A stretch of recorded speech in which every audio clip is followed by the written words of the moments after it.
जय महाराष्ट्र, जय शिवराय मित्रांनो. मागची आपली जी ट्रिप होती ती सक्सेसफुली डन झालेली आहे आणि आता आपण पुढच्या जर्नीसाठी निघालो आहे.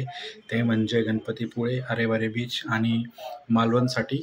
तर हा व्हिडिओ खूप लेंदी होणार आहे आणि याच्यामध्ये खूप इन्फॉर्मेशनही असणार आहे. So stay tune. लाईक करा, सबस्क्राईब करा आणि तुम्हाला जर काही क्वेश्चन्स असतील तर कमेंट करा. आणि जर या व्हिडिओवर तुम्ही नवीन असाल तर प्लीज सबस्क्राईब करा या चॅनलला.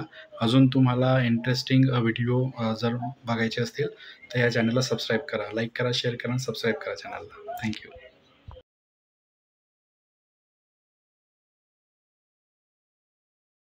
ट्रेनचा प्रवास जो आम्ही केला तो पुणे ते ठाणे, ठाणे ते पनवेल आणि पनवेल ते आपला रत्नागिरी असा प्रवास असतो.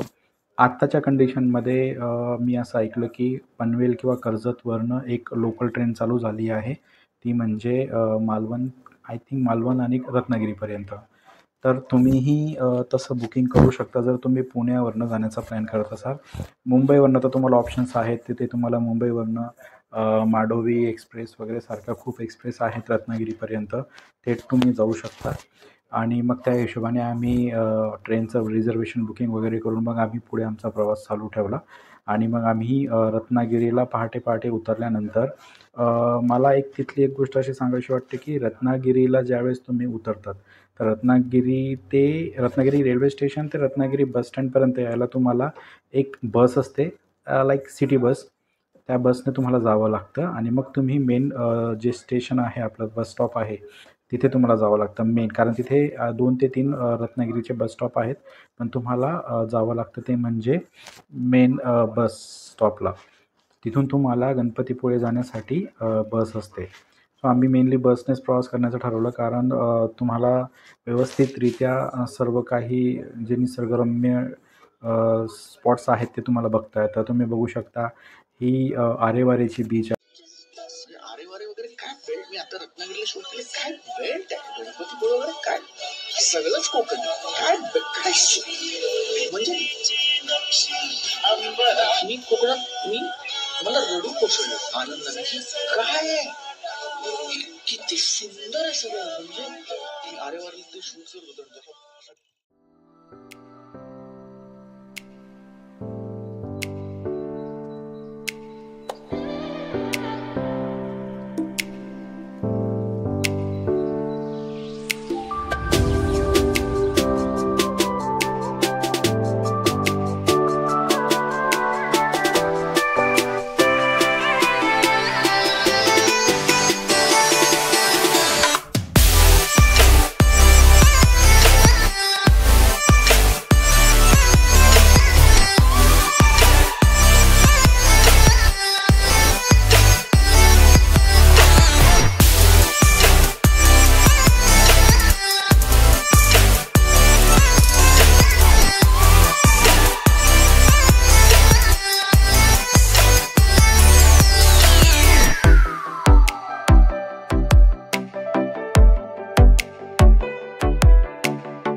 पुढे मित्रांनो तुम्ही बघू शकता बस छोट्या मोठ्या खेड्यागावातनं जात असते आणि तुम्हाला एक प्रॉपर कोकणचे जे लोकांचे घरे आहेत, जे बगीचा आहे, जे नारळाचे झाडी आहेत, ते सर्व तुम्हाला बघायला मिळतं.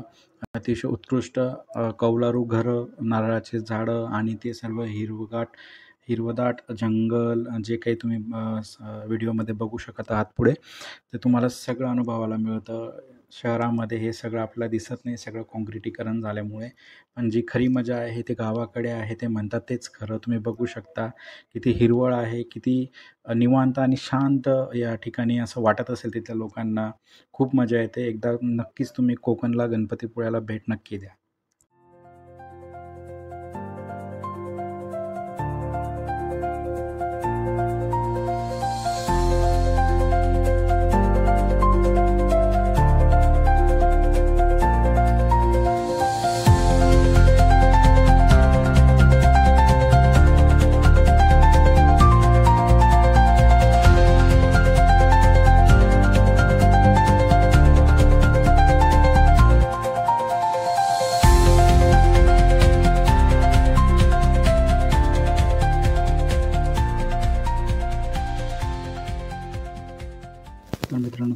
शकता हे आहे गणपतीपुळेचं मंदिर आणि मागे जो तुम्हाला डोंगर दिसत आहे, ॲक्च्युली अशी धारणा आहे की जर तुम्हाला मंदिराला प्रदक्षिणा मारायची असेल, तर तुम्हाला या डोंगरासकट प्रदक्षिणा ही मारावी लागते आणि तो डोंगरचा जो काही व्यास आहे तो पूर्ण 2 किलोमीटरचा आहे.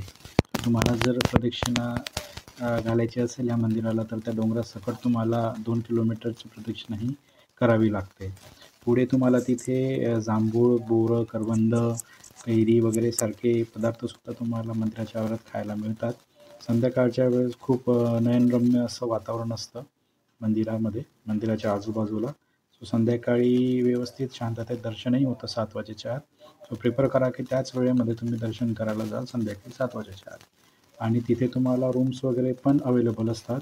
आणि एक म्हणजे तिथे शक्यतो कॅशच जवळ ठेवा, कारण Google Pay, फोनपे तिथे जास्त कोणी वापरत नाही स्पॉटमध्ये मालवणसाठी.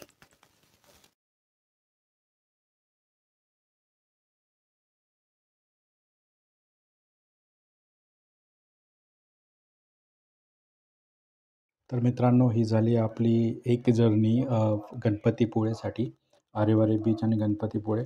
आरेवारेला तुम्ही त्या ठिकाणी झिपलाईन वगैरे स्पोर्ट्स ॲक्टिव्हिटीज आहेत ते तुम्ही करू शकतात. जर तुमच्याकडे कार, बाईक असेल तर तुम्ही त्या ठिकाणी बराच वेळ घालवू शकतात. जे तिथे झिपलाईन वगैरे करतात ते तुम्हाला मेन रोड जो हायवे आपल्याला जाताना दिसतो, तिथपर्यंत तुम्हाला झिपलाईनच्या त्या स्पॉटपर्यंत तुम्हाला बाईकने ते घेऊन जातात आणि सोडूनही देतात. आणि पुढे तुम्हाला गणपतीपुळेला जर तुम्ही गेलात, तर तिथे जितक्या लवकर शक्य होईल तितक्या लवकर तुम्ही रूम्स वगैरे जे अवेलेबल असतील ते तुम्ही करू शकतात. कारण तिथे पर्यटकांची खूप गर्दी असते आणि रूम तिथे मिळणं एक वेळ कठीण होऊ शकतं. आणि जवळ कॅश नक्की ठेवा, कारण गणपतीपुळ्यामध्ये तुम्हाला Google Pay, फोनपे सारखे जे काही तिथे साधनं आहेत, ते तुम्हाला मिळत नाही. तिथे तुम्हाला कॅशनेच पेमेंट वगैरे करावं लागतं. दुसरी गोष्ट अशी की तिथे तुम्हाला खाण्यापिण्याचं पण जरा मंदिराच्या आजूबाजूला जे काही आहे, तिथेच तुम्हाला चांगलं व्यवस्थित खाण्यापिण्यासाठी हे मिळतं. आणि त्यातल्या त्यात जर तुम्हाला चांगल्या प्रतीचे काजू वगैरे हवे असतील, तर तिथे ₹550 किलो किंवा ₹1000 किलोप्रमाणे तुम्हाला बऱ्यापैकी काजूचे तिथे दर आहेत. आणि त्यातल्या त्यात जर तुम्हाला रूम्स वगैरे मिळत नसतील, तर आपलं महाराष्ट्र राज्याचं जे टुरिझम एक ऑप्शन आहे आपल्याला, आपण तिथे आपण ऑनलाईन रूमसुद्धा बुक करू शकतो. मी खाली डिस्क्रिप्शनमध्ये नक्कीच मेन्शन करून देईल त्यांची लिंक. तिथे जाऊन तुम्ही जे आपले बांबू रूम्स वगैरे असतात, तर ते सुद्धा तुम्ही तिथे बघू शकता. तुम्हाला तिथे ऑप्शन आहेत 1 बेड, 2 बेडसाठी. सो मी डिस्क्रिप्शनमध्ये लिंक देऊनच देईल. तुम्ही त्या लिंकवर क्लिक करून तिथे रूम्स वगैरे तुम्ही बघू शकता. सो व्हिडिओ कसा वाटला मला कमेंटमध्ये नक्की सांगा. व्हिडिओवर पहिल्यांदा आला असाल तर नक्की सबस्क्राईब करा. जास्तीत जास्त लाईक करा, शेअर करा आणि सबस्क्राईब करा या चॅनलला. भेटूया पुढच्या पार्टमध्ये. जय महाराष्ट्र, जय शिवराय.